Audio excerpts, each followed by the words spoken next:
Hello banker दोस्तों, कैसे हैं आप लोग। आज हम स्टार्ट करने जा रहे हैं कैश क्रेडिट और ओवरड्राफ्ट।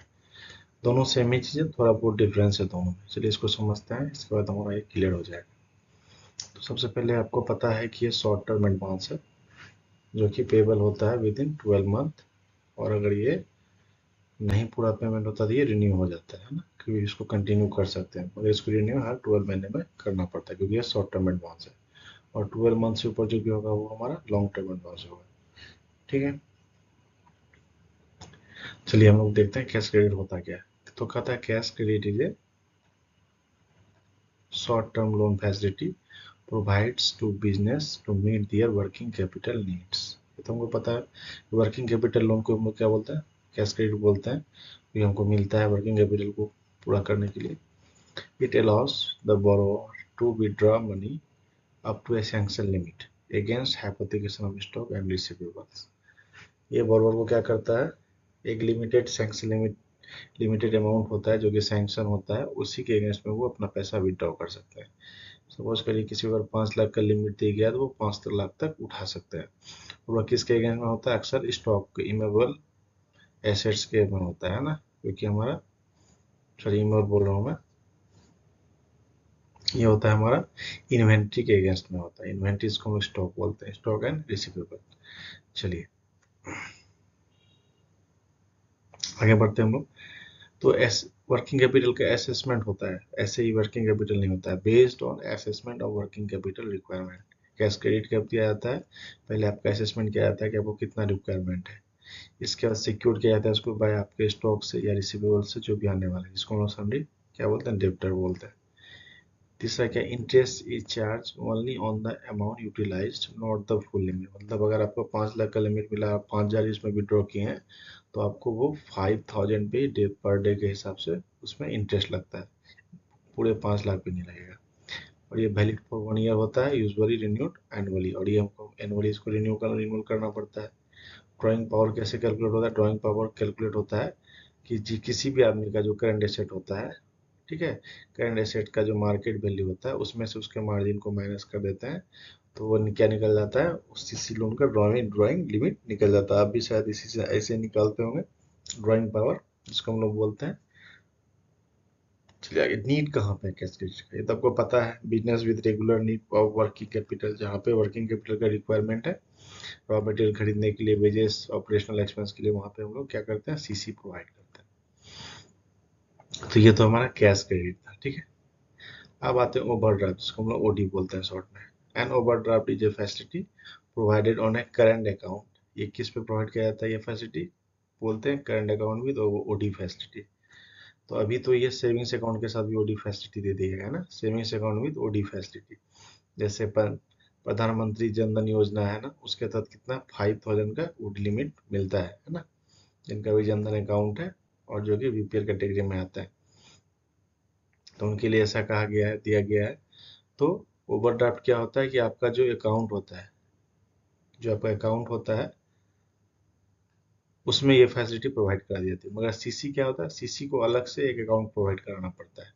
अगर आपका करंट अकाउंट है तो उसमें आप ओडी खोल सकते हैं, ले सकते हैं। अगर आपका सेविंग्स है तो सेविंग्स में भी आप ओडी ले सकते हैं। मगर सीसी के लिए आपको अलग से अकाउंट क्रिएट करना ही पड़ता है, ठीक है। That allows the account holder to withdraw money more money than the balance available. मतलब अगर सेविंग्स अकाउंट में 50,000 है और लिमिट हमको दे दिया गया 5 लाख, तो हम 50,000 से ज़्यादा उठा सकते हैं, कहाँ तक, 5.5 लाख, ये दोनों ऐड हो जाएगा। तो यहाँ पे बोल रहा है कि आप विड्रॉ कर सकते हैं more money than the balance available, ठीक है। इसको क्या बोलते हैं, ओडी बोलते हैं। तो अब सीसीओडी सेम ही है, लेकिन कुछ चीज़ें हैं, जैसे कि वो आपका सीसी जो होता है वो हमेशा आपके स्टॉक पे दिया जाता है, स्टॉक के मार्केट वैल्यू पे। हाइपोथिकेशन जो भी चीज़ होती है उस पर आपका ड्राइंग पावर बनता है, लिमिट होता है। लेकिन ओडी में ऐसा नहीं है, ओडी में ऐसा नहीं है। ओडी जो आपको दिया जाता है वो किसी सिक्योरिटी या जो भी आपका इनकम है, सैलरी है, इसके अगेंस्ट में ओडी आपको मिलता है। कोई फिक्स डिपॉजिट है उसके अगेंस्ट आप ओडी लेते हैं, ठीक है। इसमें ड्राइंग पावर कैलकुलेट नहीं होती है, बेस्ड ऑन स्टॉक इन्वेंट्री, ठीक है, का मार्केट वैल्यू के हिसाब से। अब इसको देखिए, कैन बी सिक्योर्ड, इसको सिक्योर्ड होता है against FD, property, salary, etc करके भी आप दे सकते हैं। सैलरी होल्डर को बॉडी लोन मिलता है, इंटरेस्ट सेम ही है, ओवर ड्रॉन अमाउंट बोलिए, ठीक है। Limits are usually lower than CC limits. अब इसका जो लिमिट होता है हमेशा क्या होता है, इससे कम होता है किसका, ओडी का। और लेकिन रेट ऑफ इंटरेस्ट ओडी का ज़्यादा होता है एज पर कंपेयर सीसी से। ठीक है, नीड कहाँ पे है इसका, जरूरत कहाँ पे, इंडिविजुअल, प्रोफेशनल या small business to manage temporary cash credit, cash shortfall. तो अब कैश क्रेडिट क्या है, वर्किंग कैपिटल का जो गैप होता है हमारा, जो हमको चाहिए होता है, उसके लिए तो हमें कैश क्रेडिट मिल गया। लेकिन कभी क्या होता है कि जितना मिला वो भी सफिशियंट नहीं होता है, तो उसके लिए हम लोग टेम्पोररी जो नीड होता है हमारे लिए, उसके लिए हम ओडी फैसिलिटी लेते हैं। ठीक है, आगे बढ़ता है। अब both the facility are similar, the only difference is the nature of balance in the normal course। दोनों क्या है, सिमिलर ही है, मगर डिफरेंस मेन क्या है कि दोनों का जो नेचर होता है बैलेंस का, वो जैसे कि सेविंग्स में आपका पैसा पहले से क्रेडिट में होता है या नहीं होता है, फिर आप वहाँ डेबिट करते हैं, मगर जैसे आप सीसी में करते हैं क्या होता है, वो डेबिट इन नेचर हो जाता है। Cash credit are only for business purpose. CC हमेशा किसको मिलता है, जो बिजनेसमैन होता है उसके लिए मिलता है, मगर ओडी क्या है, सैलरी होल्डर को भी मिल जाता है जनरल नीड्स के लिए, है ना, और बिजनेसमैन को भी मिल ही सकता है। दूसरा कैश क्रेडिट क्या है, कैश क्रेडिट के बारे में इसको एक कॉन्ट्रैक्ट है, कैश क्रेडिट के बारे में हम लोग जानना है बाय द लॉ।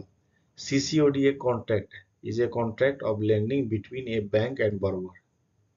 ये कॉन्ट्रैक्ट इसके बीच में बैंक और borrower, किसका कॉन्ट्रैक्ट, कैश क्रेडिट या सीसीओडी है, overdraft. The contract of cash credit या ओवरड्राफ्ट कैन बी एक्सप्रेस या इम्प्लाइड। अब ये कॉन्ट्रैक्ट में ये एक्सप्रेस हो सकता है, लिखा हुआ हो सकता है, ठीक है, लिखा हुआ सकता है, या नहीं तो अगर नहीं लिखा हुआ तो आप समझिए क्या, इम्प्लॉयड है, हाँ, इम्प्लाइड है इसमें। ठीक है, ये बोलने की जरूरत नहीं, आपको ये मान लेना है ना। अब क्या होता है, इस पे एक केस हुआ था, एक केस का जो आपका डिसीजन आया, उससे थोड़ी ये चीजें क्लियर हो गई। तो केस क्या था, bank of Maharashtra versus United construction company and others, 1986 में हुआ था। केस क्या था, केस क्या हुआ था कि कंपनी, बैंक ऑफ महाराष्ट्र ने इस कंपनी को कैश क्रेडिट दे दिया था, ठीक है, विदाउट डॉक्यूमेंटेशन। बाद में क्या हुआ कि ये इन्होंने लोन को रिन्यू नहीं किया, तो बैंक ने बोला कि आप रिन्यू नहीं कर रहे हैं और आपने डॉक्यूमेंट भी कंप्लीट नहीं किया, तो आप पैसा वापस कर दीजिए। तो यूनाइटेड कंस्ट्रक्शन कंपनी ने क्या बोला कि आपने तो ऐसा कुछ नहीं बोला है, ठीक है, आपने ऐसा कुछ भी नहीं बोला है कि कोई कॉन्ट्रैक्ट है और मुझे पैसा लौटाना है। तो बैंक ने जजमेंट दिया कि ये बोलने की जरूरत नहीं है, ये एक्सप्रेस करने की जरूरत नहीं है, ये इम्प्लाइड, जब भी आप कोई कैश क्रेडिट या ओवरड्राफ्ट अकाउंट लेते हैं और सिग्नेचर करते हैं टर्म एंड कंडीशन पे, तो ये ऑटोमेटिक इम्प्लाइड होता है कि ये कॉन्टेक्ट हो गया आपका बैंक के साथ में, बैंक इसको रिकॉल कर सकता है विथ विथ प्रायर नोटिस के साथ, है ना। अब क्लेटॉन्स केस क्या कहता है, क्लेटॉन्स कहता है इस केस में क्या होता है, under the law each items of debit forms a separate loan and each credit as a repayment of the earliest debit of the first item on of the debit side is discharged or reduced by the first item on the credit side। सीधी सी बात समझिए, अगर account में एक example के तौर पे समझते हैं, रमेश का एक ओडी अकाउंट है, उसने क्या किया, 1 जनवरी को 1 लाख रुपया उठा लिया, फिर 5 जनवरी को उठा लिया 50,000। अब यहाँ पे क्लेटॉन्स केस क्या कहता है कि आप जितना डेबिट करते हैं ना, जैसे आपने सपोज करिए यहाँ पे 10 रुपया डेबिट किया, यहाँ भी 10 रुपया डेबिट किया, यहाँ पे 5 रुपया किया, तो ये 3 सेपरेट क्या हो गया, ट्रांजेक्शन हो गया। ये क्या हो गया, 3 सेपरेट लोन हो गया आपके लिए, 10, 10 और 5 का। अब जब भी आप पैसा देंगे तो फर्स्ट इन फर्स्ट आउट, है ना, जो देंगे वो सबसे पहले के लिए होगा, फिर आप जो देंगे वो जो बचा होगा उसमें, अगर पैसा सपोज करिए 10 है ना, आपने 8 दिया, तो ये पहला वाला जो लोन था ये तो पूरा कंप्लीट नहीं हुआ, वैसे 2 रुपया तो और बच गया। अब दूसरा आपने दे दिया 12, तो यहाँ पे कितना था, 10 था और 12 था, ये दोनों मिला के 12 हो गया, तो 12 और 12, ये 12 इस लोन के लिए क्लियर हो गया। फिर आप तीसरा में 5 देते हैं तो इसके लिए हो जाता है। तो ईच क्रेडिट और ईच डेबिट को सेपरेट माना जाता है, ठीक है। और क्या होता है, first items on the debit side is discharged or reduced by the first item on the credit side।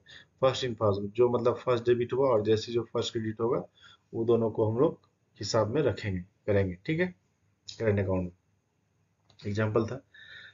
अब क्या कर रहा था बैंकर, अब ये तो एक लोचा था कि भाई इतना करना तो थोड़ा दिक्कत हो जा रहा था, लेकिन इसका क्लेटॉन्स का केस में बहुत सारी जगह जो अभी भी उसको फॉलो करते हैं, लेकिन फिर क्या होता है, the bankers to avoid the rule in Clayton's case agree on the method of appropriation and treat all the debits as one डेब्ट एक्सेप्शन टू द रूल। अब क्या बोल रहा है कि अब इतना ये झमेला को खत्म करने के लिए बैंक क्या कहता है कि मेथड ऑफ अप्रोप्रिएशन अपनाना है एंड ट्रीट ऑल जितना भी डेब्ट से उन्होंने जितना 3 बार पैसा लिया ना उसको एक ही माना जाएगा, तो हो जाएगा 25 रुपये, यही डेबिट हो गया। इसको एक क्या माना जाएगा, एक डेबिट माना जाएगा, ठीक है। एक्सेप्शन है इसमें, क्या है, पार्टीज एग्रीज होना चाहिए, अदरवाइज ये रूल नहीं अप्लाई होगा। If the bank specific how a payment is to appropriate the bank's instruction with prevail, ये भी जरूरी है। इफ द डेप्टर स्पेसिफाइज भी डेब्ट से payment is for that has a priority, ठीक है। वो ये भी बोल सकता है हम किसके लिए ये करते हैं, पैसा पहला वाला पेमेंट था, दूसरा पेमेंट दूसरा जो हमें गया उसके लिए है, तीसरा है bank not to terminate OD facility without notice. CCOD जो है ये आप कोई भी बैंक किसी भी कस्टमर को बिना नोटिस के ये बंद नहीं कर सकती है। क्यों नहीं कर सकती है, तो इसमें Gujarat high court versus Indian bank consider this messrs Narayan Prasad Govindlal Patel और इंडियन बैंक के बीच में हुआ था। तो गुजरात हाई कोर्ट का जजमेंट था, क्या जजमेंट आया था इसमें, समस्या क्या थी, समस्या यह थी इसमें कि कुछ रीजन से बैंक ने अचानक से रिकॉल कर दिया कि नहीं आप ये पैसा बंद कर दो, और क्या किया कि उनका अकाउंट फ्रीज कर दिया कि आप पैसा नहीं उठा सकते हैं। अब जब वो पैसा नहीं उठा पाए तो उनका एक दो चेक डिसऑनर हो गया, कंपनी का रेपुटेशन खराब हो गया, तो कंपनी ने केस कर दिया। कंपनी ने केस कर दिया तो जज कोर्ट ने जजमेंट ये दिया कि चूंकि जब दो पार्टी के बीच में कॉन्टेक्ट हुआ तो दोनों का इंटरेस्ट था उसमें। पार्टी का इंटरेस्ट था कि उसको पैसा मिल रहा था और वो अपना बिजनेस चल रहा था, और बैंक का इंटरेस्ट था कि उसको उसको कमीशन या सर्विस चार्ज मिल रहा था, दोनों का इंटरेस्ट था। जब दोनों दो पार्टी का जब बायलेटरल हो, जब यूनिलेटरल नहीं है एग्रीमेंट, बायलेटरल है, तो फिर बायलेटरल है तो दोनों के सहमति से ही अकाउंट क्लोज होगा। तो इसमें कहा कि आप पहले उसको नोटिस दीजिए, आपने लोन दिया है बैंक का पैसा, मगर आपको पहले नोटिस देना, उन्हें बताना होगा ताकि वो फिर अपना उसका इंतजाम कर सके। आप डायरेक्ट बिना नोटिस के सीसी और ओडी लोन किसी भी कस्टमर का क्लोज नहीं कर सकते। चलिए हम लोग आगे बढ़ते हैं। आगे अब पढ़ते हैं बिल फिनांस। बिल फिनांस नाम से आप समझ जाइए कि क्या हो सकता है ये बिल फिनांस, कोई बिल है उसके अगेंस्ट में फिनांस होगा, समझते हैं। Bill finance is also one of the important facts of lending bye banks for working capital purpose. अब क्या वर्किंग कैपिटल पर्पस के लिए बिल फिनांस करता है। Bill finance is a facility where a seller gets immediate funds from a bank by submitting a bill of exchange from draw on the buyer. Bill exchange में क्या होता है, immediate fund मिल जाता है जब आप कोई बिल सबमिट करते हैं बैंक के पास, ठीक है।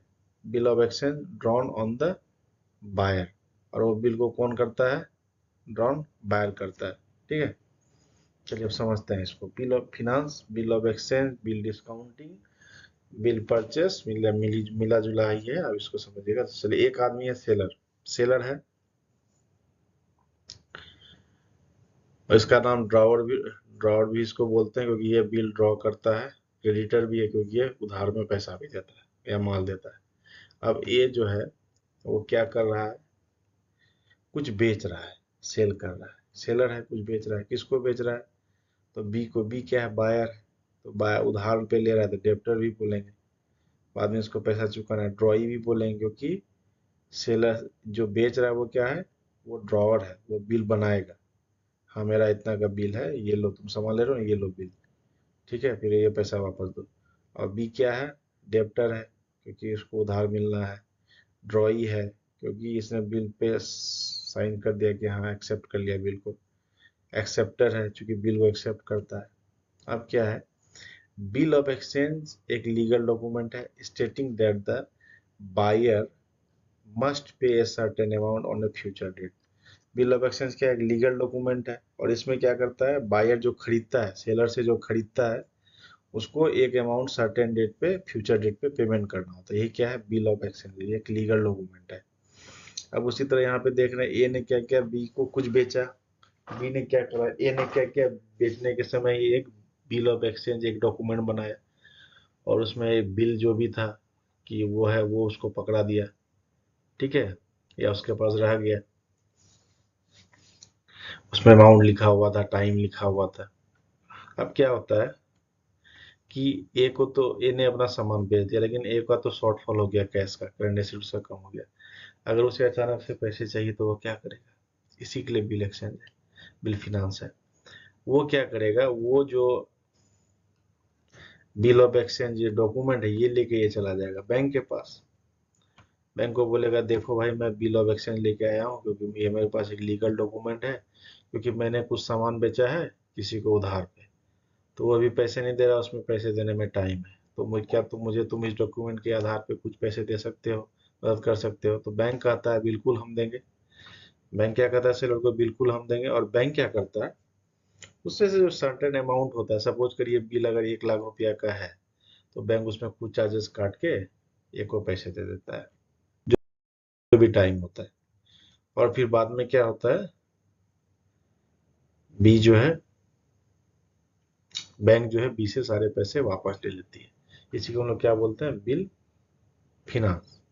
अब बिल फिनांस हमारे पास लगभग 5 तरह का है। तो पहला हम लोग पढ़ते हैं बिल डिस्काउंटिंग।